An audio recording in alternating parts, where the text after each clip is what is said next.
দেখো অবস্থা। কি তুই এত সাইজে গুইজ চাপ দিস কেন রে? সাইডে গুজে দিলে আর নিজের কাজ থাকে, সাইডে গুজে দিলে একটু মনটাও ভালো লাগে। আর নিজেকে মনে হয় কি রাজরানী। রাজধানী ফিল হয়।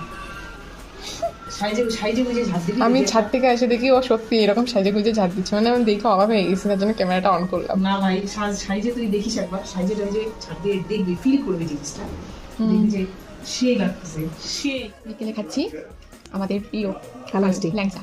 কালো মিষ্টি বল, কালো মিষ্টিটা ফেমাস। বাচ্চারা ছোট থেকে আমরা বলতাম না কালো মিষ্টি, কালো মিষ্টি, এই কালো মিষ্টি আমাদের দুজনেরই ভীষণ প্রিয়, মানে অন্য মিষ্টি খাবো কি খাবো না, কালো মিষ্টিটা তো খাবো। সেই। আর কালো মিষ্টির সাথে সিঙ্গারা জমে গেছে, জমে ক্ষীর। তবে হ্যাঁ, মজার ব্যাপার হচ্ছে মা ওকে দিয়েছে প্লেটে, মানে স্ট্যাটাস ওয়ালে পাবলিক, আর আমাকে দিয়েছে ভাই বাটিতে। এই যে মিষ্টি, এই সিঙ্গারা, কি মজা। চলো খাই। টেস্ট দারুণ, ফুলগুলো টাইপ দারুণ। মুখে যদি মিশে যায়। হয়তো একটু সিঙ্গারা ভেঙে খা। হাত লাগবে আমার। আগে মিষ্টি শিরা দিয়ে মুড়ি মেখে খাইতাম, যেটা আর ভালো একটা এসেছিল না। মিষ্টি সাথে সিঙ্গারা ভালো লাগে।